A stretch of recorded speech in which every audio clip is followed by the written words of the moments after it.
Welcome to the Pathfinder Podcast. Today I am with Amelie and John, members from 7000Apart, who are inspired by artists such as Adele and Paramore. They formed in 2014 after meeting one another in America, whilst Amelie was on an exchange trip and their relationship blossomed. After being 7,000 kilometers apart for 3 years, they reunited, got married, and called themselves 7000Apart, and today are in the process of releasing their brand new album, We Are More. Hope you enjoy.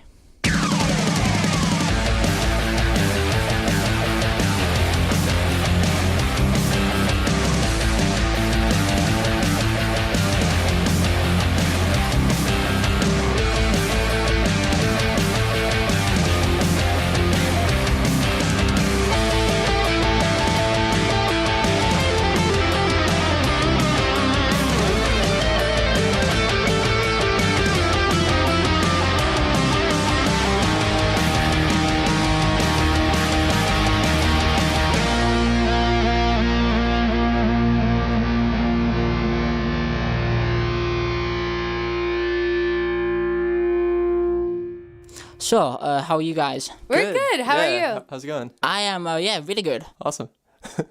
For people that aren't aware of you guys, what is your story from the beginning to today? Yeah, so in 2012, I went to the United States as an exchange student. I'm originally from Stockholm, Sweden, and I ended up at Preble High School in Green Bay, Wisconsin, where John was a senior. So we had music theory together and started, chatting and talking about music, and then kind of turned into something more. So we were dating that whole year. And after that year, I obviously had to go back to Sweden after my exchange year was done. So we kept in touch and we decided to still be in a relationship. So we were forced into a long distance relationship for 3 years. And during that time, we felt like we needed something to keep the bond strong. And so we started 7000 Apart as something to keep us together and something to strive for and work for together while we were apart. And so we started while we were apart with YouTube videos and stuff. And then in 2016, we finally got married and moved to the US and decided that we wanted to pursue 7000 Apart as a full-time career. Yeah. When releasing content on social media, and how is it helping your band as grow? Yeah, so obviously it would have been really, really hard if we didn't have YouTube and social media for us to even start the band, because that was how we got started. Yeah. So we started a Facebook page and an Instagram and the YouTube, and it was a great way to get those first followers and to start getting brand awareness, because we couldn't play live, so we had to have our presence online. Yeah, definitely. Awesome. Now you've grown your fan base over the years and you've got an album coming out. I've seen videos of you doing live streams and personal messages. What was the importance of connecting with fans personally to grow your fan base? With connecting with fans in general, or Yeah, just your fans and making more a more personal relationship with them, to maybe they appreciate you guys a lot more, and that could help you guys out in the long run. I'd say that that's kind of a challenge of every artist, right? And we've really kind of started this whole album process by doing a Kickstarter campaign, and that was a huge element of getting our fans to feel involved in the process of the album. So right from the beginning of this album process, they started by basically helping to fund the whole album. And we couldn't have recorded the album without the support of our friends, family, and our fans. Yeah. So we're just so thankful to them, and without that connection, if we didn't have people who listen to our music, we wouldn't be able to do it, So those people they're everything to us. Yeah, and it's been growing. We kind of seriously, since 2016 is when we really started taking 7000 Apart really seriously, because we were in the same country, and that kind of helped. Yeah. And we started playing lots of open mics and then started getting gigs, and that's really the best way we feel to really connect with people, is to play live and see them in person and talk to them afterwards. And yeah. And we have like certain people who have come to like, 17 plus shows in like a year. So it's been really cool to see like fans grow. And now that we have some music that we're really proud of, like people seem to really like that as well, which has been really exciting.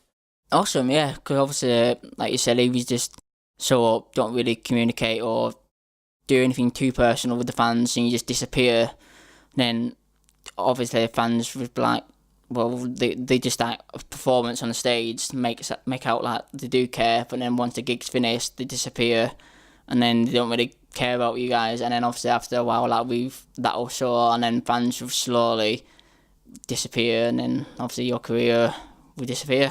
Yeah, and we stay very active weekly with like, we do at least one video a week called the 1 Minute Show that is like kind of talking to our fans directly, and we reply to all Instagram comments and all Facebook comments and all messages and everything. We really try to do what we can, and we want to be there for them as they are for us. So awesome, yeah, because obviously it's putting that effort in. Obviously, after a while, it will impact on your careers, and it will show from the wider audience that you do care. Yeah, for sure. Before you were like together, how important was it when you were like recording cover songs? Did that help gain more fans, and before you were like able to record music together? I think it was more important as a growing process and more important for our relationship. I think we really started the foundations of 7000 Apart, of what 7000 Apart is today with that. We definitely have people that have been following us for a really long time, and like now when we are releasing some really high quality music, finally, like we really stepped it up, and the fans that have been with us for that long, they are really noticing that, and we get messages almost daily from people who are like, hey guys, I just wanted to say like you're doing an awesome job, I'm really excited for you, keep it up. Keep it up, and just like really, really encouraging, because they saw like where we started, which was, like it was okay, but it wasn't anything like amazing, but we definitely needed that to start there in order to grow to where we are today. Yeah, we've really started from the bottom with everything. So. After a while, obviously the hard work pays off, and then you can always look back and be like, this is where we were and this is where we are today. And obviously you've got big goals and aspirations for where you want to go with your careers. Yeah. Yeah, exactly. Yeah. That's great. Exactly. With the importance of networking when it comes to like you mentioned in gigs, and obviously you talk to everyone, and obviously you're out and about making friends and networking. How important is that for you guys? I think it's really, really important. I wouldn't say it's everything, but it's close to it. Without like, we tried to, ever since the beginning, we've tried to connect to local musicians, but also non-local musicians. Like how we got in contact with you in this Facebook group. We have gotten amazing connections from there, both in the US and in Sweden and other countries. And it's just so cool that you can just like set up a Skype call with someone who is also a musician who's going through the same things, and you can share experiences and share tips and tricks. And it's just like a lot of fun. We're in the process of possibly booking a little tour with this other couple duo band that we just like met at a conference last year.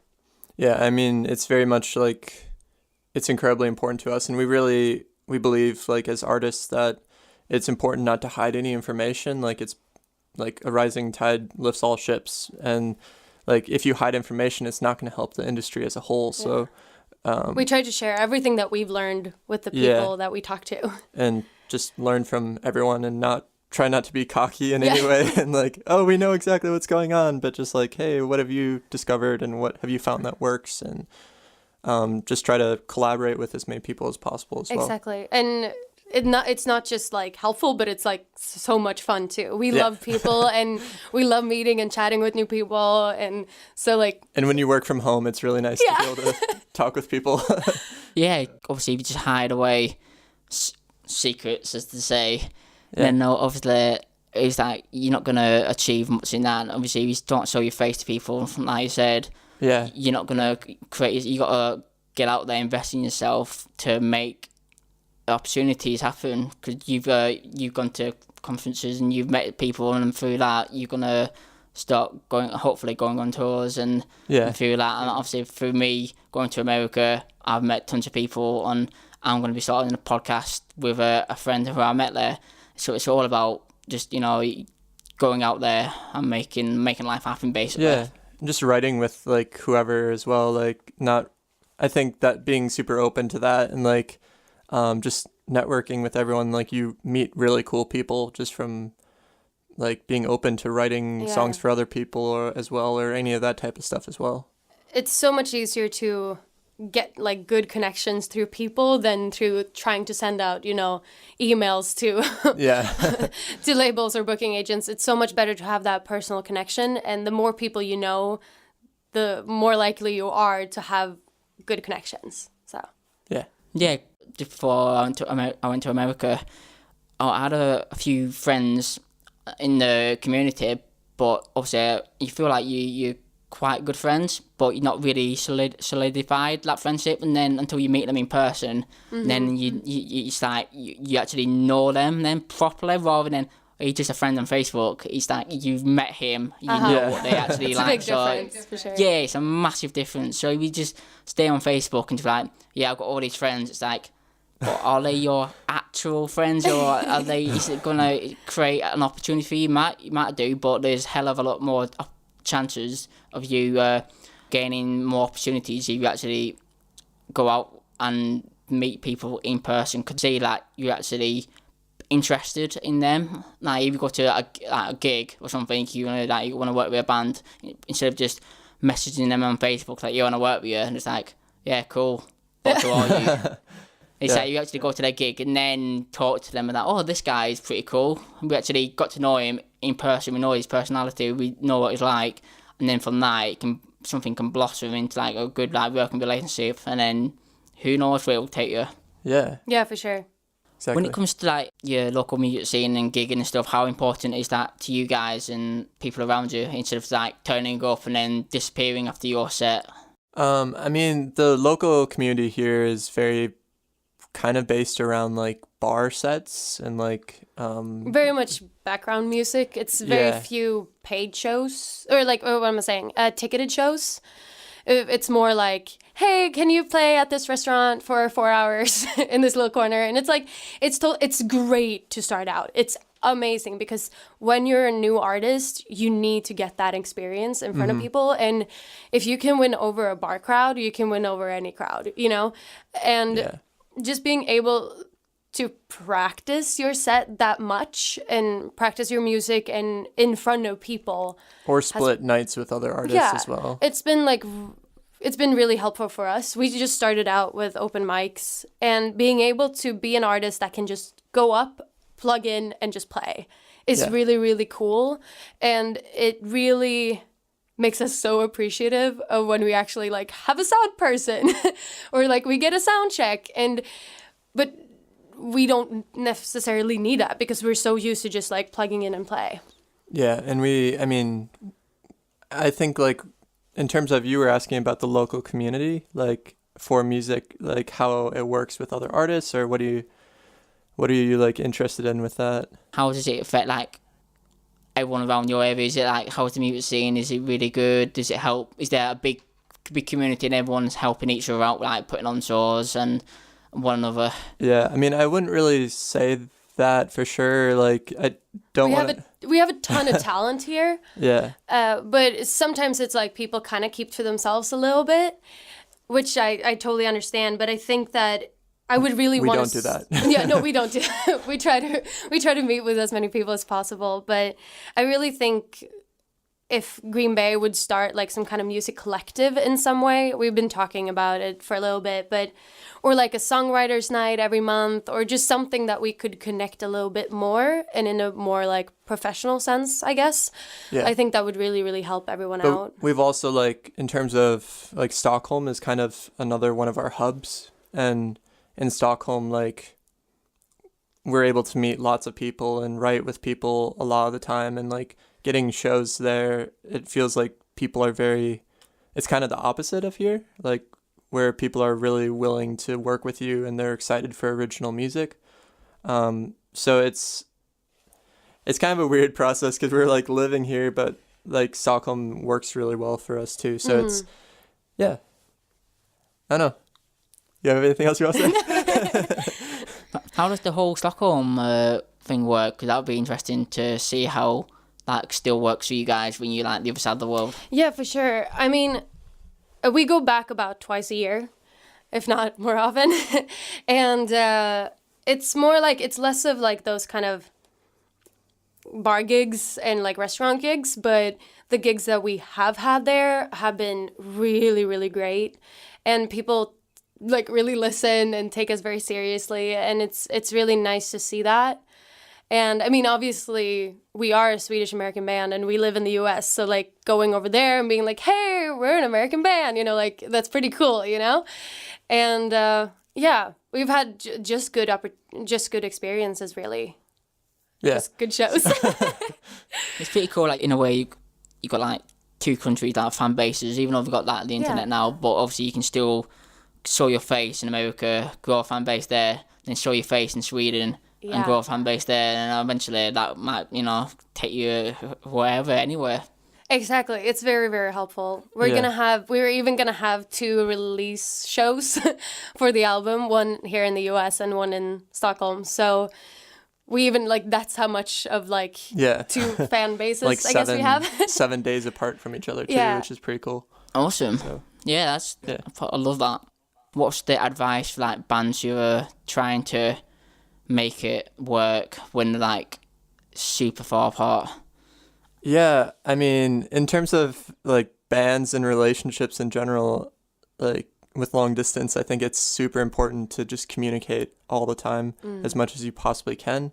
When you're as far apart as we were, where it was like 6 or 7 hour time difference and different schedules and everything like that, obviously like it's super, super challenging to communicate. So just like really setting that as a priority. That's the biggest thing in terms of like, I would say for bands or for like anyone, setting times that you can actually meet.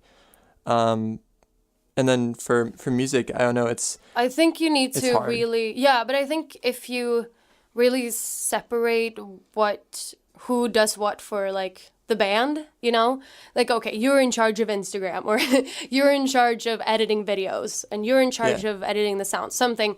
I think you have to have very, very clear roles when you're that far apart, just because the communication is a lot smaller, and you can't remind each other, or like, oh, by the way, can you do that? And it's like, oh yeah, of course, I'll do it right now. It's very much like you need to decide what it is you want to accomplish, and also like who is accomplishing what and who's in charge of what. I think that's really important. For sure. Obviously, there's a big time gap. So obviously, you be like, can we do this? And then obviously, by the time you do get it, you'll be waking up, and then the other one will be going to bed. So it's like, you do one thing, and then that person's asleep, and then it's just like... Doing those like YouTube videos. That took forever, They took forever, because like... You know, at first John would have to record the music, then I would have to record the vocals, and then we would have to do like the videos, put it together, and then if it wasn't export it, and if it wasn't like that good, or if I wanted to change something, I would have to look at it and then like tell him what I wanted to change, and then he had to find its time in his day because he was at college and I was also like working in school and all. Re-export it, re-upload. Oh my goodness. Yeah. So we didn't do that many covers while we were apart, but because they took so long. I think if you're really clear on, if we would have been clear on what we wanted, and if we would have done like, let's say 10 covers before we were apart, I think we would have known a little bit more what we wanted and what we liked, and it would have been easier than to try to figure it out while we were apart, if that makes sense. Yeah, so looking back, that was the things that you would change in a way. Oh, for sure. Yeah. But it's been a very good 3 years since we've been together. Oh, yeah. A lot more productive.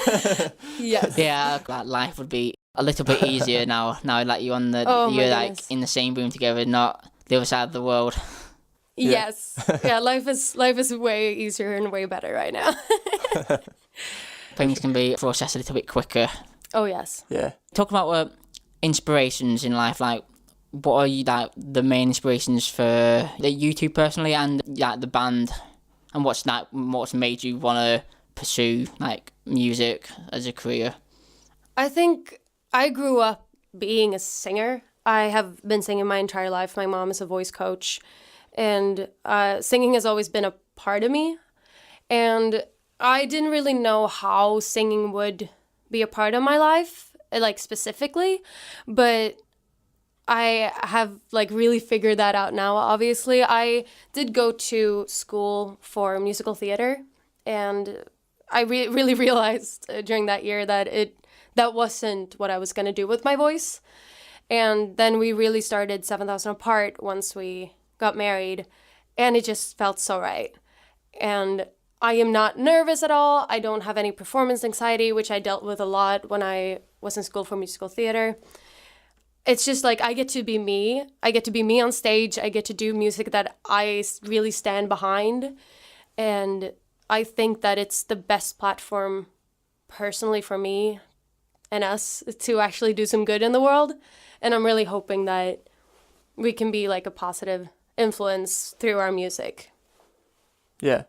So like influences in general and like kind of what got me into music. Like my grandma, I was a piano teacher, and so I started learning piano all the way back when I was 6, and then kind of just grew from there. Like I learned that there was another genre aside from classical music and when like, you were like church music. So I'm like, what? My mind just like blew up, and like I discovered like rock, and so that really when you were like 12. Yeah, right? when I was like 11 or 12 or something, and that just blew my mind and got me super interested in music. And like I started realizing that you could write songs, and that was like this huge realization where you're like, oh, you can actually do what you hear on the radio. That's crazy, you know. And so from then, like I was super involved in church growing up as well, and like the pastor at the church actually allowed me to write a song every single week based on the sermon. And so I would write songs weekly, and that got me really into like being able to perform and write, and kind of, I think, ignited the passion to kind of be a positive change in the music industry as well. And then since then, it's just been like kind of everything has been geared towards that, and learning production and just kind of discovering new music, because I really didn't know any other genres or any music, like pop culture in general. Yeah, So I had to, when we started dating, I really had to like educate him on like pop culture. So I've been discovering, like I discovered Amy Winehouse, like just like a few years ago. And like lots of like huge names, and just kind of really diving into that, and just being really excited by that. That's as well. amazing. And obviously, you've been given a platform, and then gives you a chance to prove like what you're capable of doing. Obviously, it gives you a chance to grow as a musician, and obviously because of that, you two are now performing, and and hopefully this will turn into a full-time career. Yeah. Yeah, Sure. we're getting closer every day, Yeah. so it's, we're excited for that. Don't give up. Obviously, if No. you've got the drive, then you'll make it happen. Yeah, for sure. But at the start, you were talking about anxiety. So, for performers out there who are like obviously get anxiety attacks, what's your advice for them? So, I mean, everyone deals with things differently. So, like, what works for me doesn't necessarily work for other people. But I actually went to therapy almost right away when I started dealing with it severely. I used to like break down every single day, and like the smallest things would just like tip me over the edge, and I would just like start crying and have to leave the room and stuff like that. And it was very much based. It was both based on the performance anxiety was definitely a part of it, but I think I developed like kind of a general anxiety thing. And for me, I still get that sometimes. Like I can just wake up and like I feel like I have a brick in my chest, and it doesn't happen often anymore. But I know on those days that there are certain things that I can do to make it a little better. And so those days I try to not put any pressure on myself. So I'm like, okay, if you don't accomplish everything you thought you were going to accomplish today, that's okay. Make sure to take a walk, sit in the sun if there's sun outside, be a little nicer to yourself. And if needed, like I try to distract myself. Like I try to watch funny videos or like a good movie or I'm really, really big into plants right now. Like I have like 50 plants, house plants. So maybe I'll go to like the local like nursery where they have all the plants and just walk around there. I just really try to do things that make me a little happier and a little, I try to be really nice to myself and just, I don't know where I'm going with this now. Well, the plant addiction is at least better than drugs or alcohol or like, but you know, she'll be like coming home and like, hey, John, I got 5 more plants. And I'm like, oh, okay, that's fine. That's cool. I guess you needed that today. Yeah. But it's not like, and it's not really about like the whole buying thing, no. But it's definitely something that helps me. And we try to talk about it on stage as well. We have a song from a while ago called Someone to Be. And it's just about how I wrote it when I was dealing with it the most. I can't talk to it. I'm sorry. When I was dealing with anxiety the most, I wrote this song, and it just deals with how there was so much that I wanted to do that I couldn't do because my anxiety just didn't allow me that right now. But I knew that I was going to feel better the next day. You know, you're always going to feel better. It might feel like super, super hard right in the moment, but trusting that it's going to feel better, like the next day or the next week or the next month, there's so much hope in that and there's so much comfort in that. Obviously, there's people out there who suffer with anxiety every day, so there's always people you can talk to. And like you said about your plants and stuff, it's just the small things in life that sometimes can just make the biggest differences. Yeah, exactly. And I think if you're really struggling with it, not being scared of going to a therapist because they can really, really help. And if I had to change therapists like 2-3 times before I found one that was like really, really good for me, and not being afraid of like, if it doesn't work the first time, like find another one, like keep working to feel better. Yeah, and not just like give up. Oh no, I'm gonna live with anxiety my entire life. No, you're not. If you just like try and really, really hard to work on it and really talk to people who go through the same thing. And try to take care of yourself and realize that that's and be nice super important to yourself. Yeah. Look after yourself, and then obviously it won't last forever. Just don't let it get the better of you. Mm-hmm. And with you guys having an album coming out very soon, what's your views on like albums or like releasing singles like once a month, like some top artists that do that, Drake and all the big like pop artists? Do you still like, even though you guys are releasing an album, do you like to do the whole single thing every month, or are you still keen on dropping one big album and go for the next year or two until another album is released? Yeah, so that's something that we actually thought about a lot during this process, and the way we decided to do it was we did this Kickstarter back in September, October, and that kind of helped to get some momentum for the album all the way back then, and some excitement, and people were interested about the process and all that.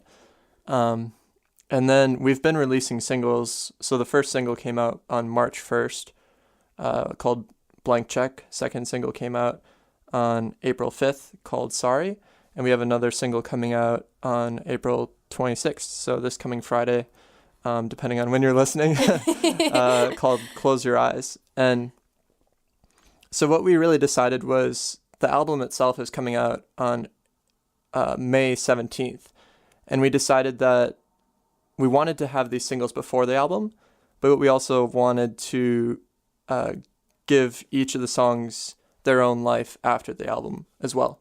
So yes, you're releasing the whole album, but the thing is like, we're not really to the point where we have a fan base that's going to be like, they might not even know all the songs exist after the album. You know what I mean? So like, we're going to really focus like doing music videos and like just having content for every single song on the album, which there are 10 of them. So that'll get us basically through like November, with releasing the songs from the album as well. And then we're also planning to work on some new music. And we have like some remixes and acoustic versions of the songs. And so it is kind of a combination of the two, where it's like, people are going to be able to hear the whole album on May 17th, but we're going to be focusing on each individual song after the album's release as well. And we have a lot more other content as well that we'll be releasing. Yeah, absolutely. And why we're doing an album is also because people actually still buy CDs Here, at least here in Wisconsin. And I think, at least for our first proper debut album, we wanted to make something physical. And like vinyl isn't big enough, and it's a little more pricey to produce. So I think we really wanted to have CDs, both because people still buy them, and we wanted to start off 7000 Apart with a very stable ground. Like, foundation, yeah. Yeah, like a very stable foundation. And 10 songs is, like, if you play all of those, that's a whole hour set. And that's 10 songs that your fans are going to know. And instead of like playing, the 2 singles that you have out and then like and then like 8 covers, you can actually like start building play on that, and play your fans the songs that they have heard and that they can listen to. And before a show you can be like, hey guys, so if you're planning on coming, you should really listen to the album, because then you can also have a lot more interaction with the audience, and that's what we live for. It's great. Yeah, because obviously like when bands sometimes play like a new song or something, and you just stand there like complete silence because no one knows the song, or so sometimes it might be a bit awkward, especially if it's like a small gig and not a big crowd there.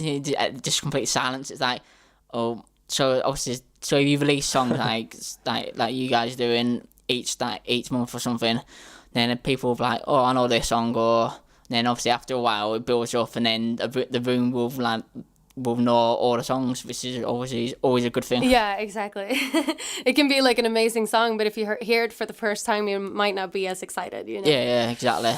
And releasing physical copies is still my preferred option. I don't know if it's just like a generation thing, but obviously it's good like buying songs, maybe like a single off iTunes, but when it comes to like a full-blown album, you can't say I've got the album, because like you've got 10 tracks. An album for me is holding it and like I've got the album, I've got the physical thing. This is an album. So even though some people like obviously streamings are like huge now and stuff, but for me it's going to the shop and buying the album. It's just like I've got the album. You can't be that feeling rather than like I've just bought a few songs on iTunes. Yeah, I totally agree. We try to trade albums with bands that we play with. And it's just like a really nice little memorabilia as well. Oh, yeah, we play with this band and this band. It's really, really, really fun. Yeah. Cool. And it is cool having something physical. Yeah, and we really tried to put it together. Like, the album has a story, and the track list is put together for a reason in that order.